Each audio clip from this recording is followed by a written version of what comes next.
Welcome to the fourth class of TDS Mindfulness. So glad you're here. I will go ahead and get started. I'll go over some review of the last class, and then after that I will be introducing an important piece to the puzzle tonight, so stay tuned. Hi. Oh, excuse me one second here. Class of TDS Mindfulness. So glad. All right. Okay. So let's begin with the review. Last time we talked about the teaching, we are meant to grow into perfect relationships with all beings, great and small. And when we say great and small, this isn't about size, this is about importance. To grow into perfect relationships with the people that are extremely important to you, as well as grow into these perfect relationships with people that seem less significant. And these relationships improve equally across the board. Your practice does not discriminate. It affects all relationships in your realm. And with all beings, great and small, these beings are not only people, but all that exists, all that bees. When we practice TSD mindfulness, our relationships change because we are learning how to better dwell in our hearts. We are more conscious of what we need, and so in these relationships we're more confident to set boundaries. That's one of the great benefits. When we move our consciousness into our heart, we're able to become more vulnerable in these relationships as well, and we can feel more genuine feelings, and we can express these feelings. Really important to these perfect relationships. Then we also talked about last time the teaching logic and survival instinct cannot wholeheartedly be trusted. Despite the benefits of logic, despite the benefits of instinct, logic and instinct are not usually effective ways to approach relationships. So to genuinely improve relationships, we need to move away from using logic and move away from trusting our instinct to guide us. And the chief reason for letting go of our logic and our instinct while practicing TSD mindfulness is to move our consciousness into our hearts. Our hearts are not driven by logic, and they're not driven by instinct. Therefore, we're not fully in our hearts if we are operating or using these approaches. We're using logic and we're using instinct. Logic is not bound to support our highest interest. Logic is not synonymous with good. So that's some of the things that we talked about last time. So tonight we're going to go ahead and talk about the next teaching. It's the second teaching on trust. So in that second tier of teachings, there's the two lists of two. The second list is the list on trust. And so that first item was that logic and instinct cannot wholeheartedly be trusted. And then tonight the teaching is divine flow can be wholeheartedly trusted. A flowing river is often referenced by many spiritual teachers, and this could be one and the same as this divine flow that I'm going to be talking about with TSD mindfulness. Christians refer to living water, which represents an eternal nourishment, giving humans a sensation of complete fulfillment. And Buddhists refer to a river upon which our thoughts flow into our minds and out of our minds, and they use this river to describe non-attachment and this peace. People who partake in hallucinogenic substances during spiritual ceremony will often refer to a river as well as a stream of energy which supports all that exists. So when practicing TSD mindfulness, we can experience divine flow in a variety of ways. And what divine flow looks like for one person might look completely different for another person. So we just need to be open about how that looks in our lives. But I'll give you some examples that will help you.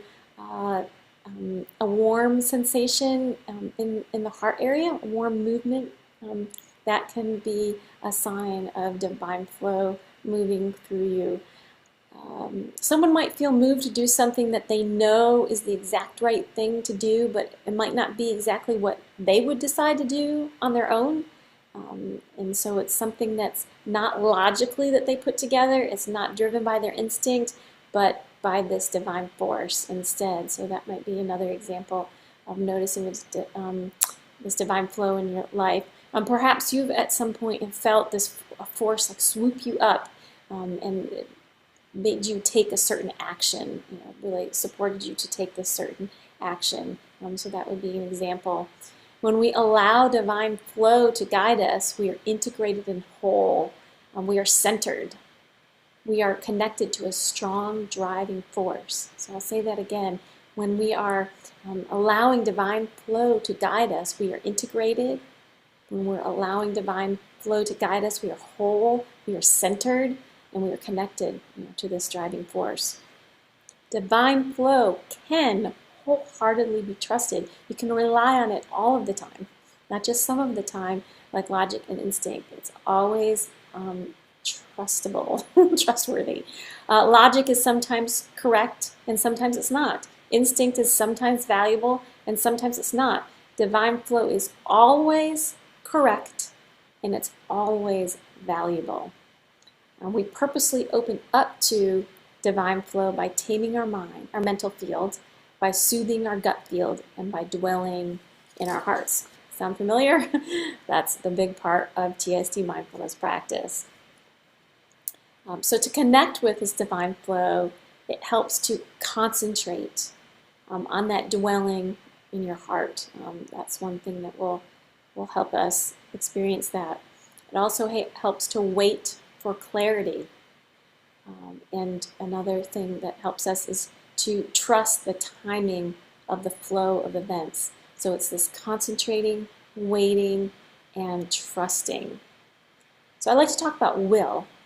So let's talk about how will plays a role in our concentration, in our waiting, and in our trusting. Because our will is what we can control, right? So let's focus on that. Like what about this process can we really influence and control? So we've talked about applying will to our concentration. I've invited you to use your will to concentrate on the object of your meditation. So when we're practicing TSD mindfulness, that object might be the sounds in the environment that we're focusing on while we're taming our mental fields. All right, the object of our meditation might be our gut, when we're focusing on our gut and noticing those subtleties there. And the object of our meditation, if we're dwelling in our heart, would be some of the things we started talking about last week, about that uncertainty, those feelings of uncertainty, and we'll talk some more tonight. So those are some of the things that are the object of our attention that I'm talking about, and this is what we can apply our will to concentrate on these very things. While practicing TSD mindfulness during the dwelling part, this part is used to focus on the subtleties of our heart, to keep our consciousness in our heart. All right, so that's how we can use our will in concentration. How can we use our will in waiting, in the waiting part? What's the will part of waiting? We use will to stop us from jumping ahead, right? Because that's what happens, right? When we don't want to wait, we jump ahead. Jumping ahead to wash the dishes when really maybe it's best just to sit and continue to meditate for a little bit longer. So that's a way that we can apply our will, can use our will to keep us in our meditation rather than getting up and doing the dishes, for example. And that can be something bigger in regular life too, not just while we're meditating, all right, that we are using our will to keep us from jumping ahead. So that's how that can play a role. And then will and trust. How does will play a role in trust? Well, we can use our will to disengage from our logic, and we can use our will to steady our gut, to be in our heart. So let's unpack that a little bit. If we are not trusting, if we're in a place of not trust, then we are probably in our logic. We are in our mental fields and we are in our logic if we're not trusting. Another example, if we're in a place of not trusting, maybe we're really caught up in our gut. We have this real gut-wrenching, oh, I don't want to do this, I can't do this. And we're not in a place of trust, right? So that is why will plays a role in trust by disengaging from the logic and by um, by just steadying our gut, using our will to steady our gut, because then we're in trust. It just so happens that logic, it drives the mental field, and that this instinct, is in the gut, and then this trust is in the heart. So by practicing TSD mindfulness, we can extend our experience of divine flow. So I'm sure we've all felt divine flow, but how often and for how long do we experience that divine flow? Maybe it's just for a few seconds here and there. And so with this TSD mindfulness, what we're going to do is extend that. If you were just experiencing it for a few seconds here and there, then maybe you'll experience it for several seconds, several minutes or longer. So we're extending that connection while practicing TSD mindfulness. All right, so that gives you hopefully a good overview of divine flow, what it is, how we can connect to it, and how we can trust it all of the time. I'm going to start moving on to the next teaching. So now we're moving off of that second tier of teachings and going on to the third tier of teachings, where it's 3 lists of 3. We're going to start with that first list. And that first list is called the fields of the temperamental body. So we know what those fields are. We're going to go into them a little bit deeper in the next few classes. Let's talk about the word temperament. Temperament in this temperamental body. Temperament is defined as our inclinations and our emotional responses. So temperament is defined as our inclination and our emotional responses. So our mental, gut, and heart fields work together to drive our inclinations and our emotional responses. So that's why we call it our temperamental body, because our mental field works with our gut field, which works with our heart field, and this system works together to drive our inclinations and our emotional responses. And aren't inclinations and emotional responses so important when it comes to relationship? Right? What relationships we are drawn to and get into, our inclinations, what we're inclined to do and be, and these emotional responses that we have in these relationships. So we can work with these and in turn affect our relationships. So this system of 3 fields is called the temperamental body. The first field listed on the list of fields of the temperamental body is the mental field. And so let's talk. It's there in this space, right? And the mind can move. Our mind can move into our hearts. It can move into our gut. It can move into our body. But then the mental field stays where it is. So that's one of the big things to understand about the differences between the mind and the brain. The mental field, so that's pretty much what I said. When you do not perceive and process based on logic and instead perceive and process based on your heart, and you've moved your mind into your heart field. And there's lots of research out there about perceiving from the heart, which I will include into these classes. While practicing TSD mindfulness, students move their minds into their heart field and begin to learn how to perceive from this point. As I said earlier, the mental field is part of this temperamental body, this temperamental system, and so it's made up of the temperamental system is made up of the mental field, the gut field, and the heart field, and the mental field is part of this system. But the mental field is a system within itself as well. And I've said earlier that your spiritual practice, it's good if you have a spiritual practice that addresses will, because we have will. So it would be good if our spiritual practice helped us discern when and how to use our will, right? Another thing that I think is important for a spiritual practice is to address systems, because systems are everywhere. They're absolutely everywhere. And when you look at your own spiritual practice, the teachings might not use the word system, and that's fine, but you can just kind of take a look at how does your spiritual practice address the systems within you, around you, spiritual systems, and so forth. So getting back to the mental field as its own system.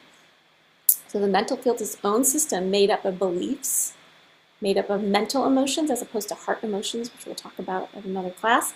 It's also made up of creative ideas and desires and more, but these are some of the things that are part of the system of the mental field. Beliefs, mental emotions, creative ideas, and desires. And these aspects work together to function. We function as a system. In the traditional mindfulness practice, what it does is it guides us to become more aware of these aspects of this system, of this mental field system, right? And it leads us to still this part of our consciousness. But what's different with the TSD mindfulness is that it guides us to also become aware of the system of our gut and the system of our heart in a more explicit way, right? There might be some indirect things going on with traditional mindfulness with the heart and gut, but just really explicitly, the TSD mindfulness really explicitly addresses the mental field as well as the gut field and the heart field and how they work together and their relationships. So the mental field in conjunction with the gut field and heart field drives our behavior and our relationships with the people and the things in our lives. I'll say that again, the mental field in conjunction with the gut field and heart field drives our behavior and our relationships with the people and the things in our lives. So that's going back to that definition of temperament. Temperament drives our inclinations and our emotional responses.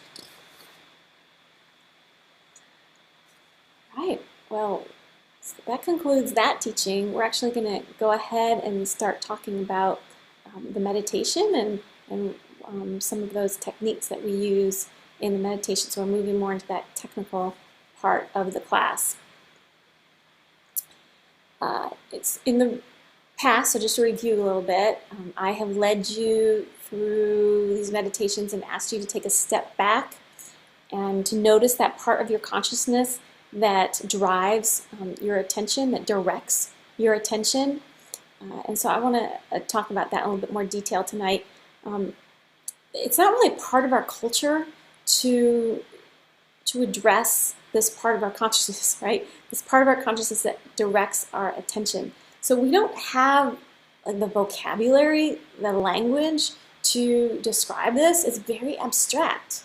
And that's one of the reasons it's abstract, because of our culture, because of the lack of language to describe it, lack of our culture speaking about it and making reference to it. So it's abstract, but it's a real thing nonetheless. Even though it's not something that we talk about here and there, it's a real thing. And so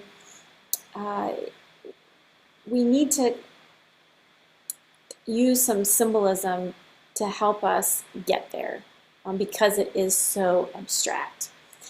And just to remind you what I'm talking about, it's that part in the meditation where I say, notice how this part of your consciousness expresses itself to you. And that could be something symbolic, expressing it to you in a symbolic way. If you are not having that naturally come up, the consciousness expressing to you like a symbolic way to see or notice this part of your consciousness, then we need to apply that symbol ourselves. And I've had to do that.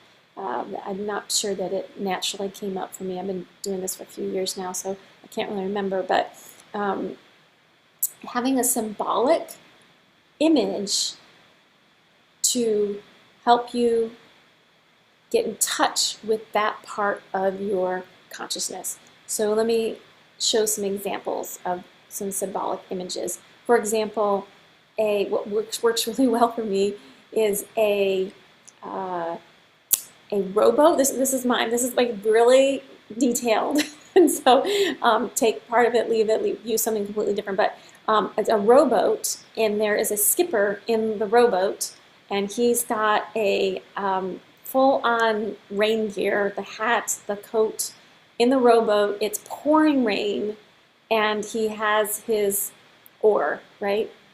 Is the rudder, it's the rudder, right? It's the rudder, not the oar. And so I use that symbol of this skipper in this rowboat in this pouring rain. The pouring rain represents my thoughts, like, right? But even though there's all these thoughts going all over the place, the skipper still has to direct that rowboat across, and it's in the sea. The rowboat is in the sea. Use that rudder to direct that rowboat in the sea. And so when I don't use the symbol so much anymore, but when I started